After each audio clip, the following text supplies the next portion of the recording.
많은 양해 부탁드리며 오늘의 사연 시작하겠습니다. 사람이 참 첫인상이나 첫 경험이 중요합니다. 제가 철들고 나서 본 영화는 아주 멋있는 부산 사나이가 나오는 영화였습니다. 자기 여자를 위해서는 물불 가리지 않고 거친 사투리 툭툭 내뱉어가면서 주먹을 펑펑 날리는데 어린 마음에 그걸 보면서 와, 저게 진짜 남자구나. 남자라면 저렇게 자기 여자를 위해서 주먹질 정도는 할 줄 알아야지 라는 생각을 했었습니다. 저희 아버지가 몹시 유약한 타입이었거든요. 저희 엄마는 여장부 중에 여장부였는데 아빠는 늘 집에서 붓글씨를 쓰시고 피리 같은 거 불면서 악기 연주나 하시는 그런 분이었습니다. 몸도 약하셔서 어렸을 때부터 아빠에 대한 기억은 기운 없이 한쪽 팔을 이마에 올리고 누워 계시는 거였습니다. 그렇게 누워 계시다가 학교에서 저랑 제 여동생이 돌아오면 가만히 앉혀놓고 한시를 읊어주는 게 전부였지요. 아빠가 그렇게 한시 읊고 책 보고 붓글씨 쓰고 피리 불면서 시간을 보내는 동안 가게를 책임지는 건 엄마의 몫이었죠.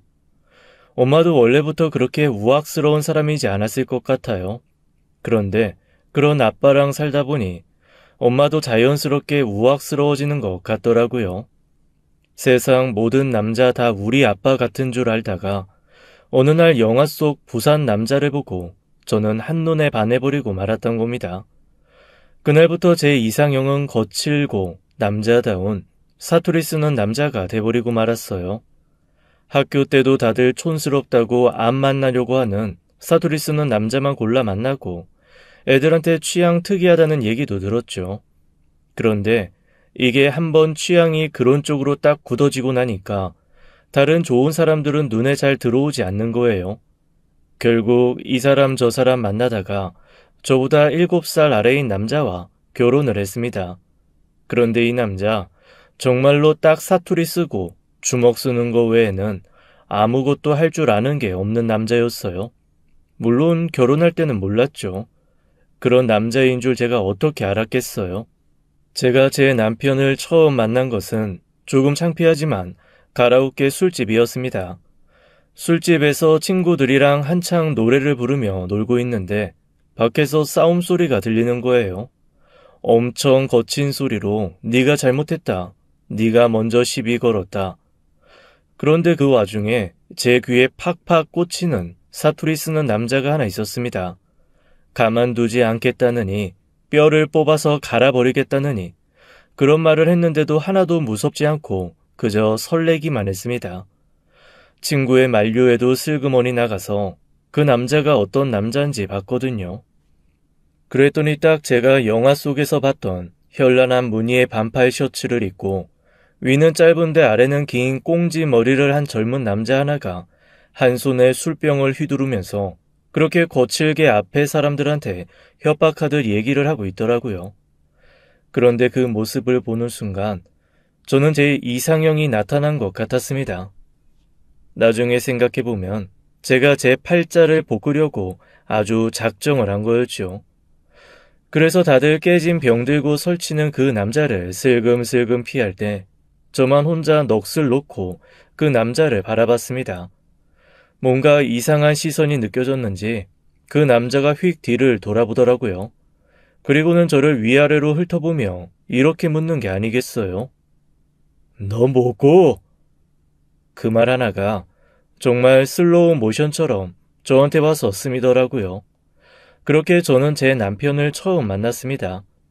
그날 이후 어떻게 하든 남편을 한 번 더 만나기 위해 저는 그 노래방에 거의 출근하다시피 했어요. 그리고 얼마 지나지 않아 남편이 그 노래방에 술을 납품해주는 일을 하고 있다는 걸 알아냈죠.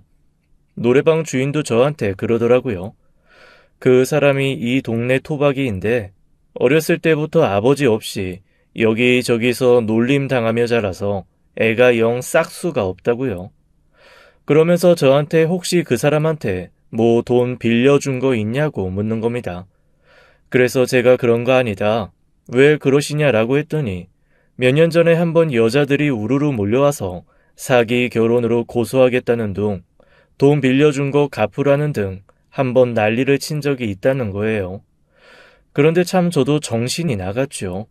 그렇게까지 말을 해주면 마음이 접혀야 되는데 그 순간 제가 든 생각은, 저한테 든 생각은 이거였어요.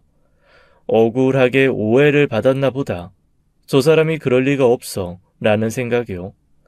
게다가 아버지 없이 고군분투 전쟁처럼 살아왔다는 얘기를 듣는 순간 그게 왜 그렇게 영화 속 사형 구구절절한 남자 주인공처럼 들렸을까요?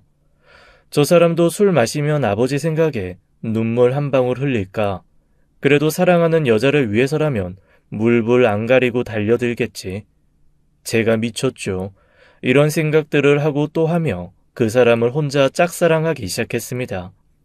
사람이 눈이 돌고 미치면 그 어떤 것도 눈에 안 들어온다는 말이 맞나 봐요. 그 당시 저는 그랬습니다.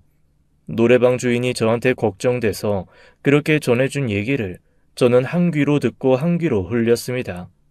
그리고 나중에 제 남편과 사귀게 되었을 때 대놓고 직접적으로 물어봤어요. 정말로 그렇게 결혼을 한 적이 있냐고요. 그랬더니 남편이 예의 그 거만한, 그게 무슨 소리냐는 듯한 피식하는 웃음을 지으며 저한테 이러는 거예요. 뭔 소리고?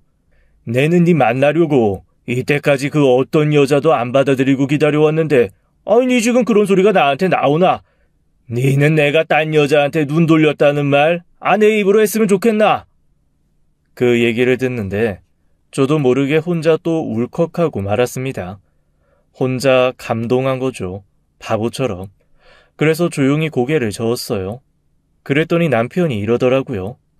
내 나이도 있고 내도 더 이상 이 여자 저 여자 귀찮다. 그냥 우리 같이 살까? 고마 같이 살까? 그 말이 어찌나 설레던지 엄마 아빠는 그 남자랑 결혼하면 그 즉시 호적에서 파버리겠다고 결혼식도 가지 않겠다고 펄펄 뛰셨는데 한번 고집을 피우기 시작하니까 저조차도 모를 엄청난 고집이 나오더라고요. 저 평생 선비 같았던 아빠가 그렇게까지 화내는 거 본 적이 없거든요. 하지만 끝끝내 모두의 반대를 무릅쓰고 결혼을 강행했습니다. 결혼식은 쓸쓸했어요. 아무도 오지 않았고 제 친구들조차 한 명 제 결혼식에 참석하지 않았습니다. 남편이 저한테 미안해 하더라고요. 그러면서 언젠가 꼭 결혼식에 참석 안 한 사람들이 모두 후회하게 만들어주겠다고 했습니다. 그 말조차 너무 로맨틱했고 마치 세상 모두가 환영하지 않는 금지된 사랑을 저 혼자 애틋하게 하는 것 같다는 그런 생각이 들었습니다. 그런데 세상 일이라는 건 말이죠. 나중에 알고 보니 다 이유가 있더라고요. 사람들이 말리는 데는 이유가 있고 왜 어르신들이 부모 말 들어서 손해볼 거 하나도 없다고 하시는지도 뒤늦게서야 이해가 되었습니다. 처음 결혼해서 몇 개월간은 행복했어요. 나름 로맨틱했습니다. 그런데 그 로맨틱도 돈이 줄어드니까 점점 악몽으로 변해가더라고요. 그나마 제가 조금 모아놓은 돈이 있고 남편보다는 연상이어서 갖고 있는 재산도 좀 있고 했거든요. 그 돈 빼서 살 때는 그래도 평화로웠어요. 그런데 생각보다 남편의 씀씀이가 커서 몇 개월 지나지 않아 제가 가지고 있던 돈이 조금씩 바닥을 보이더라고요. 그래서 제가 남편한테 그랬습니다. 저기, 우리 이렇게 그냥 있는 돈 마냥저냥 빼먹고 살 순 없을 것 같은데 자기 돈 어떻게 벌 거야? 그래도 이젠 좀 제대로 된 직업을 하나 가져야 되지 않을까? 그랬더니 남편이 얼굴을 쫙 찡그리며 저한테 버럭 성질을 내더라고요. 아이씨, 진짜 안 그래도 좀 기분 좋게 어떻게 사업할까 고민하고 있는 사람한테 꼭 그렇게 한마디해서 초를 쳐야겠나? 그 참 기집애, 말 맞네. 그게 무슨 소리야? 우리 부부야. 앞으로 어떻게 살아갈 건지 같이 얘기하고 논의하고 그래야지. 어떻게 내가 하는 말이 그냥 잔소리고 당신한테 안 좋은 말이라고 그냥 탁 그렇게 얘기해버릴 수가 있어? 그건 아니지. 그 참 시끄럽다. 빼리빽빽 말 맞네 정말. 내 오늘부터 사업 때문에 바빠서 집에 잘 못 들어올 것 같거든. 네가 알아서 저기 뭐 먹고 살든가 친정 가 있던가 네 마음대로 해라. 아니, 그게 무슨 소리야? 사업은 무슨 사업? 나한테 한마디 말도 없이 무슨 사업을 해? 이 가시나가 진짜.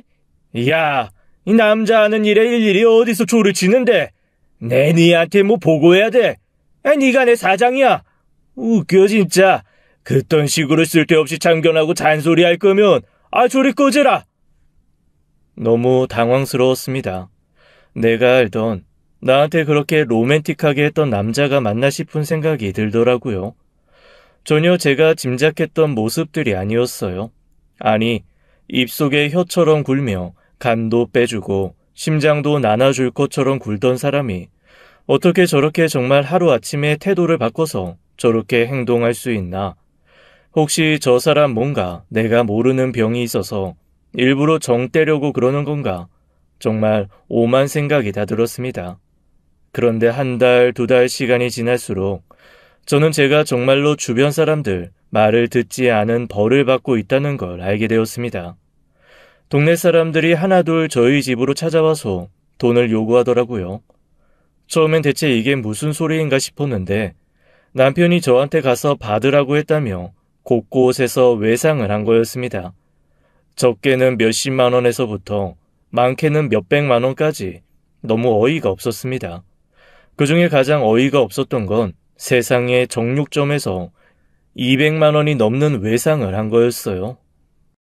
아니, 어떻게 하면 고깃값이 200이 나와요? 대체 뭘 산 거예요? 그걸 산 사람이 알지. 아니, 며칠 전에 외제차 딱 타고 오더니 있는 한우 갈비 다 실으라고 차 안에서 버럭버럭 소리를 지르더라고. 처음에는 저게 미쳤나, 어디서 차 안에서 소리를 지르나 하고 봤는데 옆에서 여자가 하나 내리대. 모델처럼 늘씬하고 예쁜 여자. 그 여자가 오더니 돈은 여기 와서 받으면 된다고 바쁘니까 빨리 실으라고 하더라고. 그러면서 아이고, 그 집 남편한테 오빠 오빠 하면서 착착 앵기는데 아무리 봐도 여동생은 아니고. 그 집 여동생 없지? 아유, 결혼한 지 얼마나 됐다고? 아이고. 고기를 떼어간 날은 남편이 사업하러 나간다고 집을 나선 그날이었습니다. 너무나 황당해서 정육점 사장님께 어떤 차였는지 꼬치꼬치 캐물었습니다. 정육점 사장님이 그나마 돈 떼어 먹힐까봐 차 번호를 적어두신 게 있더라고요. 그 차 번호를 가지고 경찰서에 가서 이 차 혹시 좀 찾을 수 있냐고 했습니다. 그랬더니 경찰이 몇 번 차 번호를 조회해 보다가 갑자기 저를 이상하게 보는 거예요. 왜 그러세요? 무슨 이상한 점이라도 있나요? 대체 이 차 번호 무슨 관계시죠? 제 남편이 타고 갔다고 해서요. 지금 연락도 안 되고. 저도 아는 건 타고 갔다는 차밖에 없어서 알아보려고 온 거예요. 그래서 저는 솔직하게 남편의 차라고 대답을 했습니다. 그랬더니 갑자기 경찰이 저한테 다가와서 남편의 행방을 물으면서 뭔가 태도가 이상하게 변하는 거예요. 이거 뭔가 이상한 일에 걸려들었나 보다라는 위기감이 확 몰려왔습니다. 경찰에게 이유를 물었어요. 그랬더니 경찰이 해줄 말은 정말 청천벽력 같은 얘기였습니다. 한 달 전쯤 강도상해 혐의로 수배된 사람이 하나 있는데 그 사람이 탈취해간 차가 바로 남편이 운전하던 그 차라는 거예요. 그러면서 저한테 혹시 남편이란 사람이 이 사람이냐면서 제게 사진을 보여주는데 거기에 제 남편 얼굴이 떡하니 있더라고요. 그제야 저는 제대로 된 남편의 정체를 알게 되었습니다. 수배자였더라고요. 그것도 굉장히 다양한 혐의로 수배 중이었습니다. 강도, 상해, 사기, 그리고 혼인 빙자까지 너무나 많은 항목에 걸려 있는 걸 제 눈으로 확인하고 저는 그 자리에서 사실 쓰러질 뻔했습니다. 경찰이 저를 보면 약간 한심하다는 듯 물었습니다. 아니, 얼마나 만나고 결혼을 하셨길래 이런 것도 모르셨어요? 그리고 혼인신고 제대로 하신 거 맞아요? 네. 혼인신고는 저희 둘이 같이 가서 했기 때문에 제대로 한 게 맞거든요. 제 얘기를 듣고 경찰이 안타깝다는 듯이 이렇게 말씀하셨습니다. 아유, 지금 혼인신고가 되어 있는 상태이기 때문에 만약 피해자들이 뭔가 남편을 금전적인 부분으로 고소고발하게 되면 사모님이 그 피해를 같이 볼 수 있어요. 지금으로서는 빨리 이혼하는 수밖에 없어요. 이게 대체 무슨 일인가 싶었습니다. 결혼한 지 몇 개월 되지도 않았고 아직 친정 식구들은 제 연락 받지도 않은 상황인데다가 친구들한테조차 결혼했단 말을 못하고 있는 이 시점에 남편이 수배된 범죄자라니요. 그것 때문에 당장 이혼을 해야 된다는 걸 대체 누구한테 어떻게 말을 해야 될지 모르겠더라고요. 제가 그 자리에서 펑펑 울고 있자 경찰이 혀를 끌끌 차면서 저한테 나라에서 지원해주는 변호사 제도가 있다면서 알려줬습니다. 결국 그 변호사 선생님을 만나서 정말 오랫동안 고생을 하며 결혼 생활 6개월, 소송 6개월의 긴 시간을 거쳐 결국 저는 이혼은 할 수 있었습니다. 그나마도 남편이란 놈이 이혼할 거면 재산 분할해야 된다고 저를 괴롭히는 바람에 빨리 이혼하고 싶은 욕심에 재산 분할까지 어느 정도는 해줬거든요. 그렇게 남편과 헤어지고 나니 정말 남자라고는 지긋지긋해지더라고요. 경제적 능력이라고 일도 없이 집에서 탱자탱자 놀기만 했던 양반스러운 아빠도 꼴보기 싫지만 남자답고 바깥일 잘하는 것처럼 굴고는 결국엔 사기꾼 그 자체였던 전 남편도 저를 너무 질리게 만들었습니다. 다시는 그 어떤 남자도 만나지 않고 그냥 오롯이 저만의 삶을 살기로 결심했죠. 여자 혼자서 40대 중반, 50이 다 돼가서 살기는 참 녹록지 않더라고요. 제가 뭔가 재주라도 있었으면 그걸로 먹고 살았겠지만 결혼 전에는 그냥 평범한 회사에서 일반 사무 업무했었고 결혼 후에는 남편 뒷바라지 한다고 집에 들어 앉아서 경력 단절 여성으로 살았으니 제가 뒤늦게 뭘 할 수 있었겠어요. 하지만 사람이 죽으라는 법은 없는지 제 이혼을 도와주셨던 변호사 선생님 통해서 나라에서 해주는 교육을 받을 수 있게 되었습니다. 다행히 지원받아서 커피 만드는 바리스타 교육을 받을 수 있었고 자격증도 땄습니다.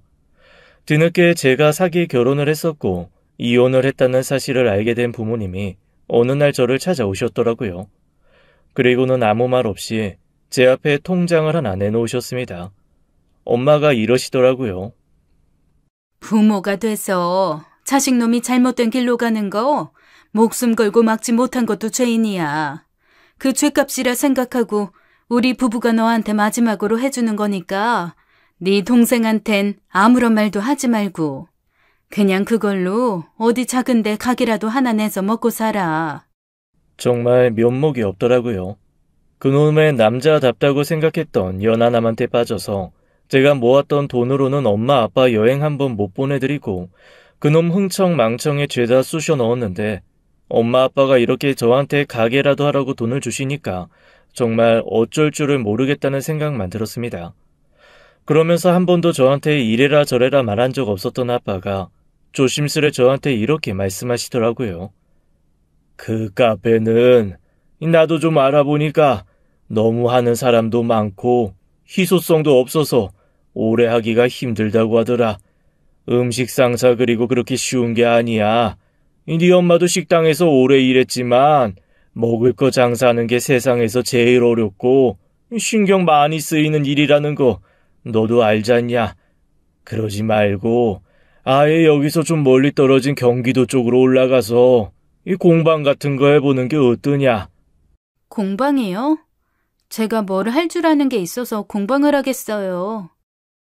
너 어렸을 때부터 손재주 좋았잖아. 그리고 아빠는 네가 예전에 만들어준 그 비누 있잖냐. 이때까지 살면서 그것만큼 좋은 비누를 써본 적이 없거든. 그런 것도 나라에서 지원해줘서 배울 수 있다며. 기왕 이것저것 배워서 네 두 번째 인생 찾는데 조금 더 배워가지고 제대로 공방 하나 해보는 게 어떻겠어? 그 전까지는 그냥 엄마랑 내가 먹고 살 수 있는 비용은 좀 대주마. 정 힘들면 그냥 잠시 집에 들어와서 살아도 되고 그 망할 놈이 혹시 찾아와서 난동 부릴까봐 사실 나랑 네 엄마 요즘 잠이 안 와. 네 걱정 때문에. 사실 그 말을 듣고 너무나 깜짝 놀랐습니다. 제가 대학교 때 취미로 비누를 몇 달 만든 적이 있었거든요. 그때는 한창 친구들이랑 몰려다니며 그런 걸 하는 게 또 재미있는 시절이었으니까요.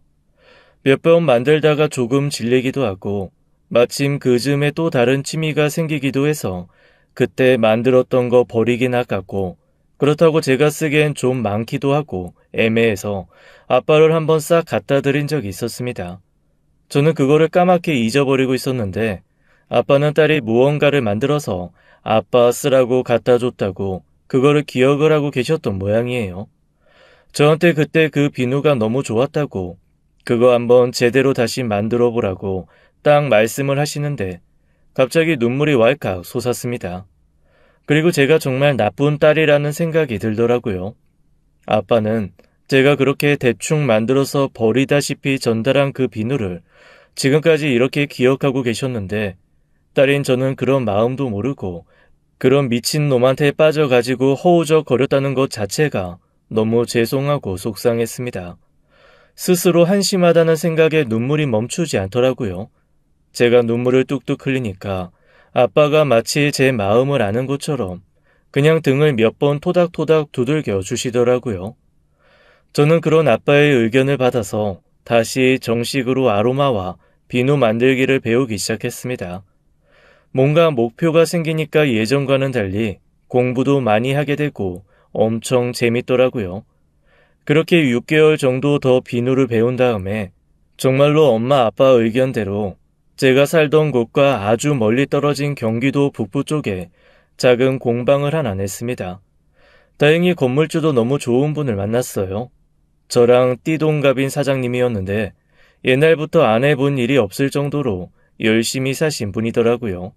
제가 농담처럼 아니 결혼도 안 하고 뭘 이렇게 혼자 열심히 사셨냐고 하니까 몹시 씁쓸한 얼굴로 이렇게 말씀하셨습니다. 제가 지은 죄가 많아서 속죄하려면 아직 멀었습니다. 농담처럼 훅 던진 질문에 진지하게 그렇게 대답을 하시길래 이 사람도 뭔가 사연이 있나 보다라면서 더 이상 묻지는 않았습니다. 그런데 그 사장님 참 정말 좋으신 분이더라고요. 오죽하면 제가 한 번은 혼자 조용히 비누를 만들다가 문득 그런 생각이 드는 겁니다. 제가 지금처럼 이렇게 산전수전 다 겪지 않고 아예 처음부터 저런 사장님을 만났으면 행복한 삶을 살 수도 있었겠다라는 생각이었죠. 물론 그런 생각을 하고는 얼른 고개를 절레절레 지으며 아이고 내가 지금 무슨 생각을 하는 거야. 쓸데없는 생각도 다 한다. 이러면서 잡생각을 버리긴 했지만 그런 마음이 들 정도로 인격적으로나 기타 다른 부분으로나 참 괜찮으신 분이었습니다. 건물도 꽤 관리를 잘해주셔서 장사하는 사람들이 모두 이런 건물주만 있으면 평생 나가지 않고 그냥 여기서만 장사해도 되겠다는 얘기를 할 정도예요. 그냥 단순히 건물만 임대를 하시는 게 아니라 나름 생각과 꿈이 있으셔서 그런지 그 건물을 어떤 문화 공간처럼 만들고 싶어 하시더라고요. 그래서 저한테도 그냥 비누만 만들어 파는 게 아니라 자기가 지원을 해줄 테니 소위 말하는 불량 청소년들 있잖아요. 그런 아이들 데려다가 비누 만들기 실습 한 번씩 하고 아로마 테라피 한 번씩 경험해보게 해줄 수 있냐고 물어보시는 거예요.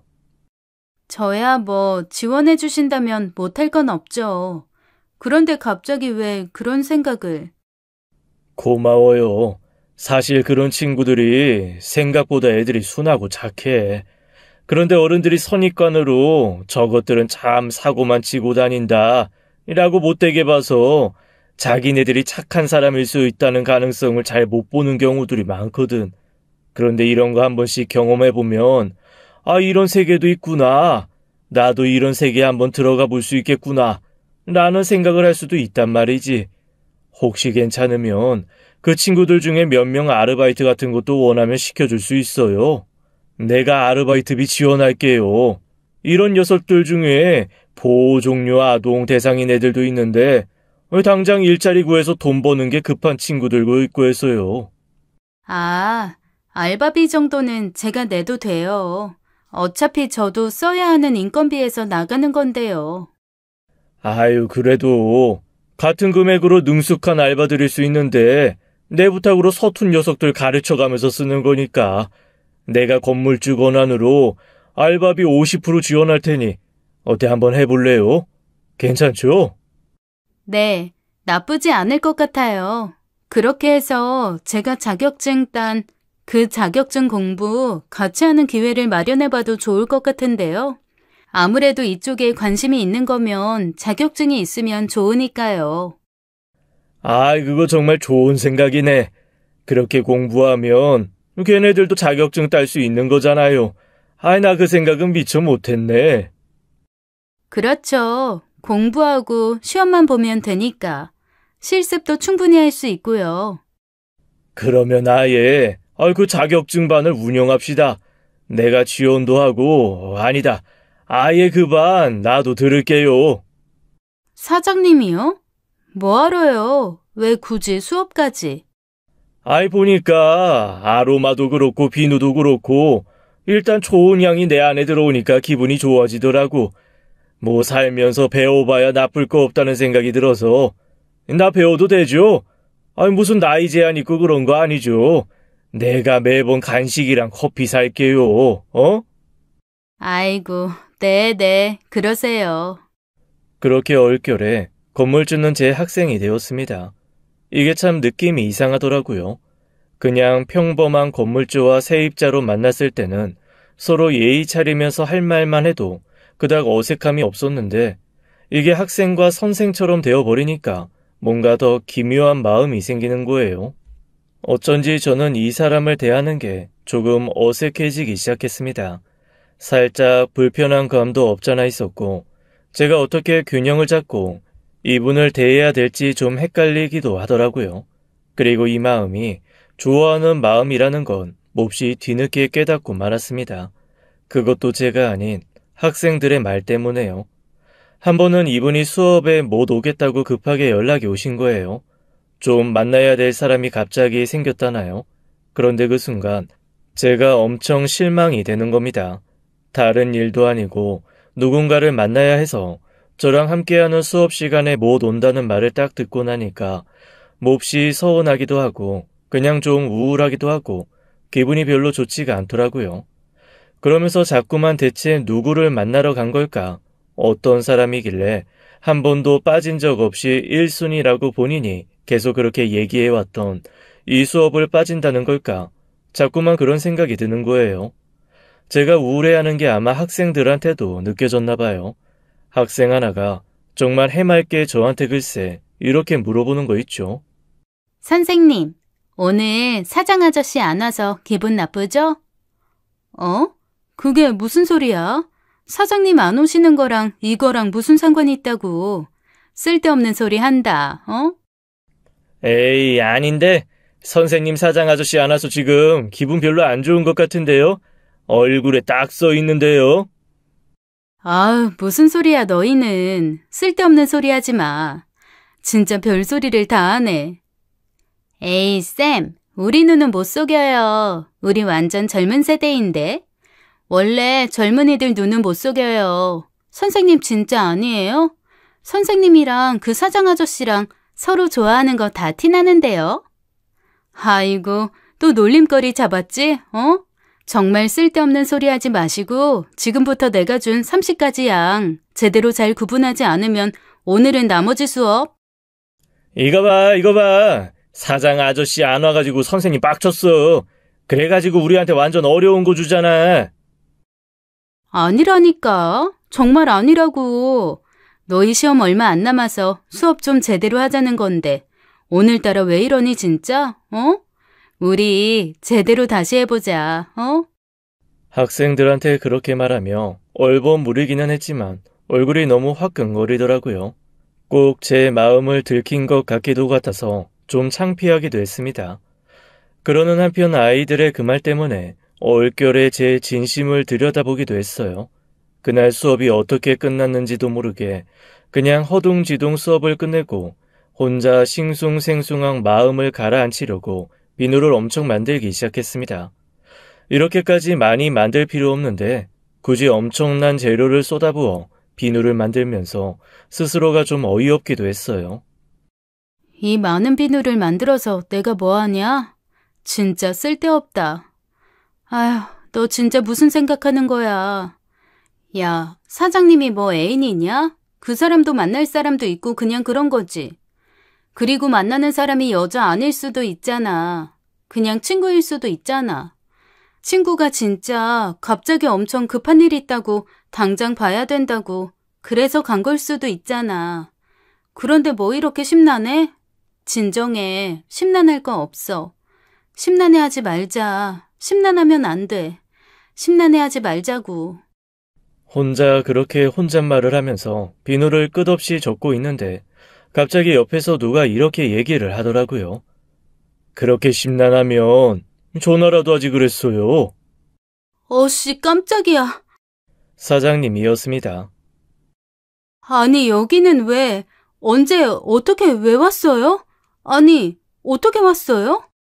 왜라는 말을 몇 번을 하는 거예요.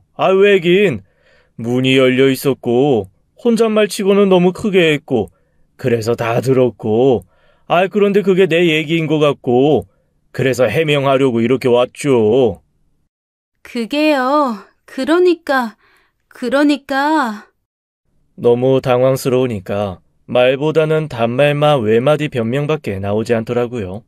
사장님이 피식 웃으면서 그러시는 겁니다. 왜요? 심란했어요? 혹시 내가 여자 만나러 갔을까봐? 아니요? 제가 왜요? 왜 그런 생각하세요? 그래요?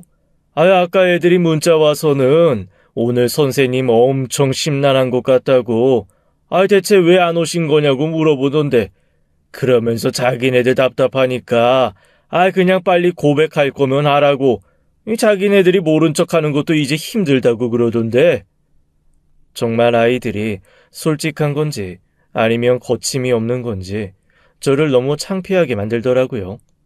제가 얼굴이 빨개져서 저도 모르게 손사래를 치며 변명을 하고 말았습니다. 진짜 망할 것들.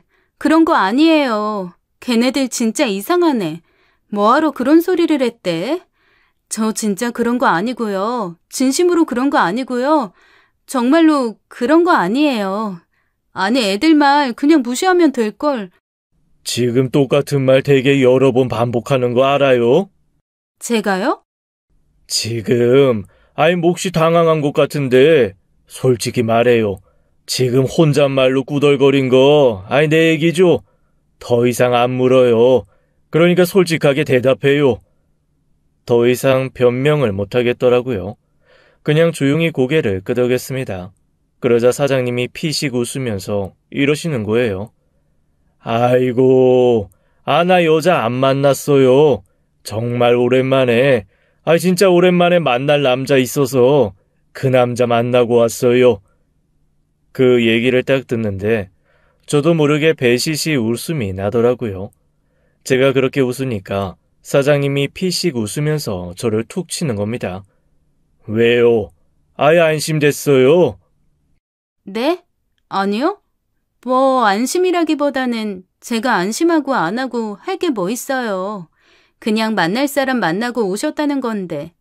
그리고 애들이 그런 건 진짜 신경 안 쓰셔도 돼요. 오늘 내내 그거 꼬투리 잡아서 저도 놀리고 하여간 그랬어요.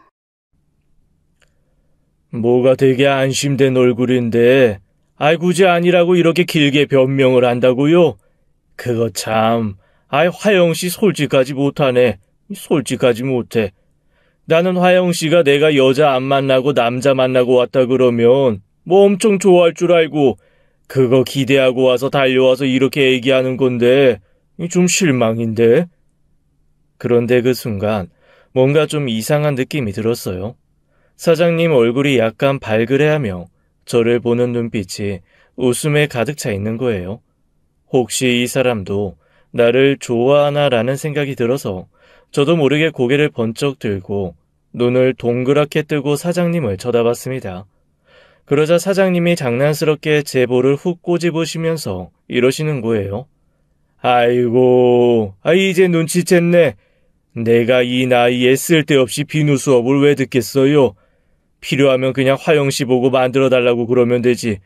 내가 뭐 얼마나 비누를 만들어 써보겠다고 비누 만드는 걸 배우겠냐고. 그것도 3개월 넘게, 응? 수업 시간 빠지지 않고 애들 사이에서, 에휴, 아주 본인만 몰라. 애들도 다 아는 걸. 화영씨, 연애 많이 안 해봤죠? 그 얘기를 듣는데 정말 얼굴이 너무너무 빨개졌어요. 그리고는 저도 모르게 무슨 고해성사하듯 주절주절 이렇게 얘기를 하기 시작했습니다. 그러니까, 아니, 전 남편도 너무 개차반이고, 제가 남자 보는 눈은 없고, 연애할 때마다 다 망해서 그래요. 저 남자 보는 눈 진짜 없어요. 제가 좋아하면 절 싫어하고, 혼자 사랑에 빠져서 허우적거리다 상대가 받아주면 그 상대는 개차반인 경우가 전부거든요. 그래서 이번에도 아닐 거라고 생각했고, 그런데 자꾸만 그냥 좋고, 저도 어떻게 해야 될지도 모르겠고, 아우씨, 마무리를 어떻게 해야 되지? 그러자 사장님이 갑자기 저를 확 끌어당겨서 꼭 안더니 이렇게 말씀하시더라고요. 어떡하면 되긴. 그냥 좋으면 좋다고 하면 되지. 심장이 두방망이질을 쳤습니다. 그리고 그날부터 저희는 연인이 되었어요. 나이 들어서 하는 연애 쉽지 않더라고요. 그리고 빨리 그리고 굳이 연애를 길게 할 필요도 없다는 생각이 들었습니다. 어차피 둘 다 혼자 살고 있었고 언젠가는 재혼할 마음을 가지고 있기도 했고 그러니 남자친구는 저한테 길게 고민하지 말고 그냥 빨리 나를 잡자고 계속 얘기를 했어요. 저는 첫 번째 결혼에서도 실패를 했었기 때문에 조금 망설여진다는 얘기를 했거든요. 그랬더니 이 추진력 있는 남자가 저한테 말도 없이 저희 부모님을 만나고 왔더라고요. 저희 부모님 너무 놀라셨지만 건물주인데다가 한 번도 결혼한 적 없다고 하고 게다가 저한테 정말 빠져 있는 것처럼 보이니 흔쾌히 결혼을 허락하셨습니다. 그렇게 저도 모르게 저의 결혼은 어느새 기정사실이 되어버렸어요. 제가 그 사람한테 이렇게까지 빨리 뭔가가 진행돼도 되는 건지 모르겠다고 그랬습니다. 그런데 이렇게 뭔가 빨리 진행해도 되나? 나 잘 모르겠어. 모르긴 뭘 몰라. 서로 좋으면 된 거 아니야. 화영이 너, 나 좋아하잖아. 많이 좋아하지. 그러면 된 거지 뭐. 나도 너 좋아하고 너도 나 좋아하고 각자 하는 일 있고 그렇지. 그러면 된 거지 뭐. 우리 뒤늦게 만난 만큼 행복하게 살자. 아, 그리고 아무리 우리 엄마 아빠는 당신이 만나고 왔다고 하지만 상견례는 해야 되지 않을까? 결혼식은 좀 간소화해도 당신 부모님도 만나야 하잖아. 아, 아직 그 얘기들을 못했구나. 아, 우리 부모님 두 분 다 안 계셔. 형제자매도 따로 없고. 그러고 보니까 나 당신에 대해서 잘 모르네. 그건 나도 그렇지. 나도 당신에 대해서 잘 모르지. 전 남편 개차반이란 얘기 들었는데 얼마나 개차반인지 어쩌다가 만나서 결혼하고 이혼한 건지 사실 좀 궁금하기도 해. 아, 이혼은 왜 한 거야? 뭐 다 지난 일이니까 굳이 되새기고 싶지 않으면 되새기지 않아도 되고. 아니야. 내가 왜 남자 보는 눈이 없었다고 한탄했는지 그 정도는 말해줘야지. 그러면서 저는 전 남편에 대한 걸 상세히 말해줬습니다. 온갖 사기죄에 다 걸려 있었던 데다가 저한테도 결국엔 일부러 접근해서 결혼하고 제 재산을 다 가져간 것까지 얘기를 듣는 동안 남자친구는 정말 한숨을 100만 번쯤은 쉬더라고요. 어떻게 그런 놈이 있을 수 있냐부터 시작해서 저한테 어떻게 그런 놈인 줄 몰랐을 수 있냐까지 혀 끌끌거림과 한숨까지 아주 손바닥만 안 맞았지 호되게 혼나는 그런 느낌이었어요. 그래서 어머님 아버님이 그렇게 걱정하셨구나. 나도 이상한 놈일까봐. 왜? 우리 부모님 만났을 때 무슨 일 있었어? 내가 처음 찾아갔을 때 아주 경계심이 엄청나시더라고. 약간 뭐랄까. 너는 또 뭘 바라고 왔냐? 그런 눈빛. 그래서 아니 뭘 이렇게까지 하시냐 했거든. 근데 지금 네 얘기 듣고 나니 이 똥물 안 뿌리신 게 다행이네. 아주 똥물 뿌려 내쫓아도 할 말이 없을 뻔했어. 그렇지? 부모님이 정말 질릴 대로 질리셔서 그래. 미안해. 그래도 어떻게 잘 받아주셔서 우리가 이렇게 같이 할 수 있게 됐으니까 감사하지 뭐. 고마워. 그래도 그렇게 먼저 가서 만나주고. 남자친구의 말을 들으면서 저도 궁금한 게 있었던 걸 그냥 물어봤습니다. 그런데 당신은 왜 이때까지 한 번도 결혼을 안 했어? 남자친구가 잠시 머뭇거리더니 이렇게 말하더라고요. 결혼한 적은 없는데, 아이는 있어. 어? 그게 무슨 소리야? 아이라니. 내가 고등학교 때 좀 놀았었거든. 막 대놓고 불량 학생처럼 놀고 그런 건 아니었는데, 나도 그냥 사랑에 미쳤던 거지. 동네에 누나가 하나 있었어. 그 엄마가 다방 레지한다고 사람들이 다 무시하고 그랬는데, 아니, 내 눈에는 그 누나가 세상에서 제일 청초하고 가녀린 그런 여자처럼 보였던 거야. 혹시 말레라라는 영화 알아? 말레나? 본 것 같기는 한데 그 남편이 군인으로 징병 가고 남은 여자가 각종 오해 받으면서 살아남는 그런 얘기 아니었나? 맞아. 내가 나중에 그 말레나 보고 거기 꼬맹이 남자애 하나만 유일하게 말레나가 순결하고 남편에게 충성스러운 여자라고 믿잖아. 온 동네 사람들이 몸 파는 여자다, 술집 여자다 하고 무시할 때 내가 그걸 보면서 그 당시에 내가 저 꼬마 남자아이 같은 마음이었나 보다 했지. 정말 그랬거든. 그 누나는 그냥 엄마 때문에 오해받는 천사 같은 여자라고 생각을 했어. 그래서 어떡하든 내가 지켜주고 보호해주고 싶다는 생각에 매달리고 결국 사고를 쳤지. 사고라고 하면 그러니까 그때 아이가 생겼다는 거야? 맞아. 그 누나가 나보다 한 5살 더 많았나? 나는 그때 막 고3 올라간 상태였고, 처음에는 좀 당황했는데, 기왕 이렇게 된 거 고등학교 졸업하자마자 살림 차려야겠다고 딱 마음 먹고 있는데, 그 누나가 그러더라고. 자기가 아이 키울 테니까 평생 양육비 한꺼번에 달라고. 그때 그 누나 얼굴이 잊혀지지가 않아. 아주 돈에 눈이 멀어서 번들번들. 아이 딱 안고 우리 부모님한테 꼭 인질자와 협박하는 것처럼 돈 주지 않으면 끝까지 내 인생 말아먹게 할 것처럼 구니까 부모님이 다 기겁을 하셨지. 돈만 주면 사라져서 영영 나타나지 않겠다고 새끼손가락 깨물어서 각서까지 쓰더라고. 우리 부모님이 그때 집 팔고 물려받으셨던 땅 팔고 정말 전 재산 털어서 돈을 해줬는데 그 돈 받고 그냥 사라졌어. 아이는 데려다가 키우려고 아이 두고 가라고 했는데 야반도주 해버렸더라고. 나중에 몇 년 뒤에 수소문에서 찾았을 때는 아이 없이 혼자 살고 있더라. 그 많던 돈도 다 날리고. 아이는? 그럼 그 아이는 어떻게 됐는데? 어디다가 갖다 버렸다고 하더라고. 어머, 그럼 그 애는 못 찾아? 아니, 무슨 엄마가 그래. 세상에, 진짜 나나 당신이나 아주 첫 상대가 오지게 야멸차네. 애 볼모 삼아 돈 뜯어간 여자나 전 재산 들고 튄 사기꾼이나. 아이고, 바보들끼리 만나서 살게 생겼네. 바보끼리 살게 생겼어. 여튼 대충 이래. 아이는 뭐. 내가 나중에 좀 더 자세하게 얘기해 줄게. 우선 일단은 여기까지.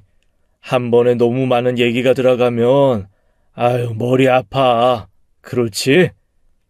그러면서 남자친구는 그냥 말을 아끼더라고요. 그래서 더 이상 물어봐야 상처될 게 뻔하니까 굳이 더 묻지는 않았습니다. 그렇게 시간이 몇 달 정도 더 지난 후에 저희는 본격적으로 상견례를 하고 결혼을 진행하기로 했습니다. 딱히 양쪽 집에서 나올 사람은 없고 저희 부모님 만나서 인사만 하는 줄 알았는데 남자친구가 상견례 전날 서프라이즈가 있다는 거예요. 그래서 제가 무슨 소리냐, 무슨 서프라이즈냐라고 했더니 내일 상견례장에서 알게 될 거라고 하더라고요. 그래서 저는 처음에 혹시 무슨 이벤트를 준비했나 했습니다. 평소 그런 거 없이 좀 무뚝뚝한 사람이기는 했지만 제가 프로포즈도 없고 이벤트도 없다고 몇 번 투덜거린 적이 있었거든요. 그랬더니 그게 마음에 걸려 이벤트를 해주려나 보다 했죠. 그렇게 떨리는 마음으로 상견례장에 갔는데 부모님이 차가 막혀서 조금 늦을 것 같다고 전화가 왔습니다. 먼저 들어가 있겠다면서 딱 문을 열고 들어간 순간 저는 제 눈을 의심할 수밖에 없었어요. 거기에 제 개차반 같은 전 남편이 앉아있는 겁니다. 제가 너무 놀라서 버럭 소리를 질렀습니다. 네가 왜 여기 있어? 그랬더니 제 전 남편도 깜짝 놀란 얼굴로 저와 제 옆에 있는 남자친구를 보면서 이렇게 외치더라고요. 네가 왜 우리 아빠 옆에 있는 건데? 순간 아무런 말도 할 수 없이 정신이 홀딱 나가는 것만 같았습니다. 대체 아빠라니 이게 무슨 말일까 싶어서 제 전 남편과 남자친구를 번갈아 가면서 바라봤죠. 그랬더니 남자친구가 황당한 얼굴로 저한테 이러는 거예요. 전 남편이라니? 이 세준이가 네 전 남편이라고? 세준이? 뭔 소리야? 저 인간 이름이 봉팔인데. 그리고 아빠라니? 저 인간이 당신 아들이라고? 원수는 외나무 다리에서 만난다더니 이렇게 만나나요? 제가 너무 황당하고 놀라서 오늘 상견례는 없던 일로 하자며 먼저 가보겠다 그러면서 뛰쳐나왔습니다. 그 순간 엄마 아빠가 상견례장으로 들어오시더라고요. 그래서 제가 일단 두 사람을 질질 끌고 나가서 오늘 상견례 없어졌다고 말씀드렸습니다. 이게 또 무슨 일이냐며 당황하신 엄마 아빠에게 횡설수설 대충 설명을 드렸죠. 그러니까 나랑 결혼할 사람이 고등학교 때 사고 쳐서 낳은 아들이 있는데 그 아들을 몇십 년 만에 찾았대. 그런데 그게 내 전 남편이야. 내가 지금 들은 게 무슨 소리냐? 그러니까 내가 결혼할 사람이 아주 예전에 사고 쳐서 낳은 아들이 있는데 그게 내 전 남편이라고. 봉팔이, 사기꾼 봉팔이. 엄마 아빠가 믿을 수가 없다는 듯 몇 번씩 저한테 그게 무슨 말이냐? 너 지금 네가 무슨 말을 하는지 알고나 하는 말이냐고 물어보시더라고요. 누구보다 충격받은 건 저였죠. 발작하듯 고래고래 소리를 지르다가 불썩 주저앉았습니다. 어느새 나온 남자친구가 당황스러운 얼굴로 저를 부축했지만 그 손 뿌려치고 거의 기다시피 밖으로 나왔죠. 허둥지둥 저를 쫓아 나온 엄마랑 아빠가 간신히 정신 차리고 저를 데리고 집으로 돌아왔습니다.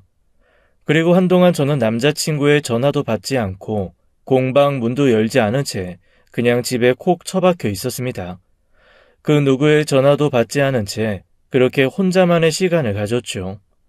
엄마가 제가 혹시 이상한 짓을 할까봐 너무 걱정을 하셔서 알람을 해놓고 매일 아침 저녁 7시에 한 번씩 살아있다, 괜찮다, 밥 먹었다 정도 문자만 보내드렸습니다.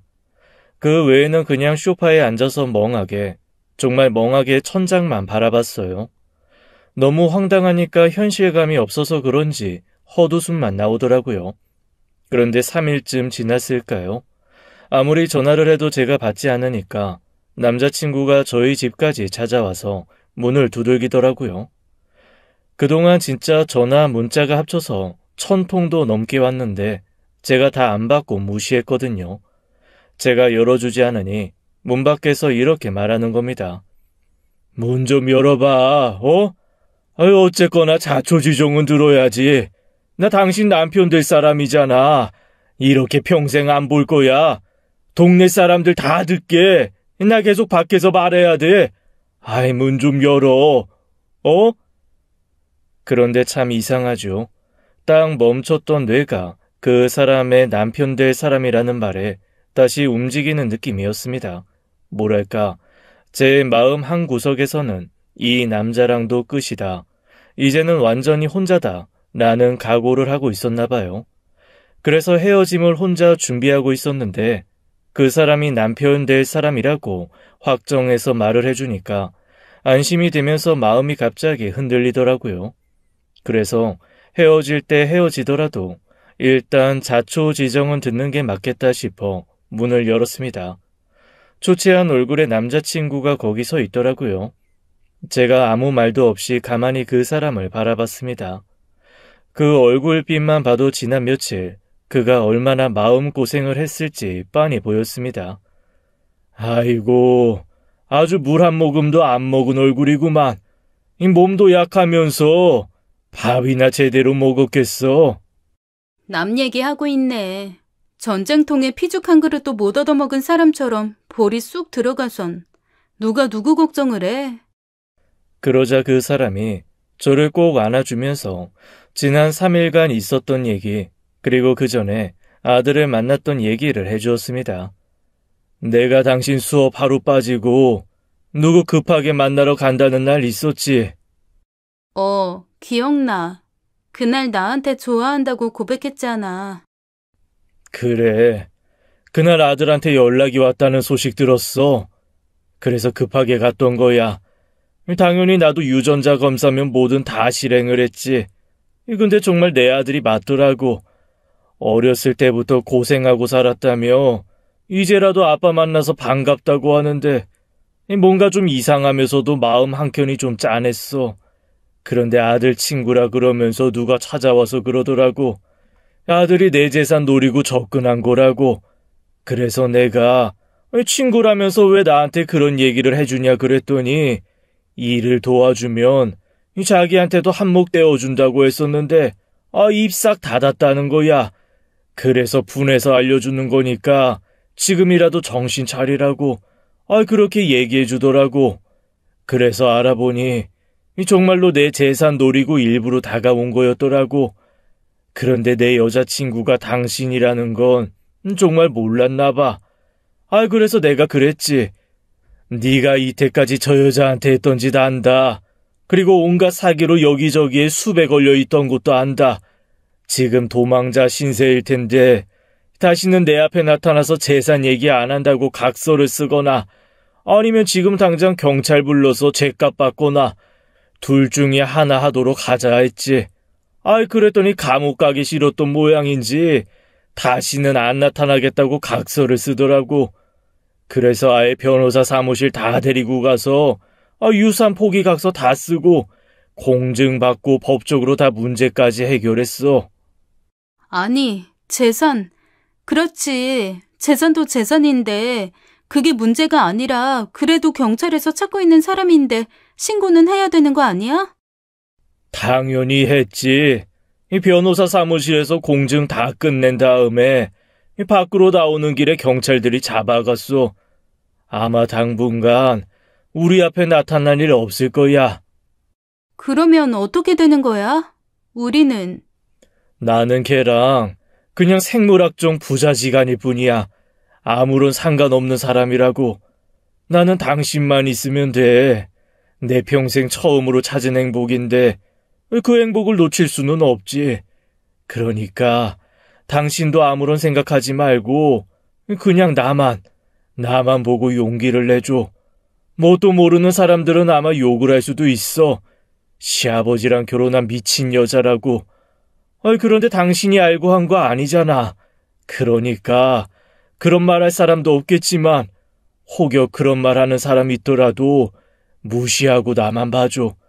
이 세상에 당신이랑 내가 서로 좋아하는데 우리 둘이 좋으면 되는 거지. 다른 게 뭐가 필요가 있겠어. 그 말에 저도 좀 용기가 나더라고요. 그래서 저희는 용기를 내서 결혼을 그냥 진행하기로 했습니다. 공방도 다 정리하고 건물도 팔고 아예 전 남편이 저희를 찾지 못할 만한 곳으로 완전히 이사를 가기로 했어요. 부모님도 자초지종을 들으시더니 그게 나을 것 같다며 혹시 전 남편이 나중에 당신들을 찾아올 수도 있으니 부모님도 이사를 가겠다고 하시더라고요. 그렇게 저는 전 남편의 굴레에서 아주 벗어나 새로운 사람과 그냥 새 인생을 시작하려고 합니다. 그 사람이 다시는 제 인생이 얽히지 않기를 바라면서 말이죠.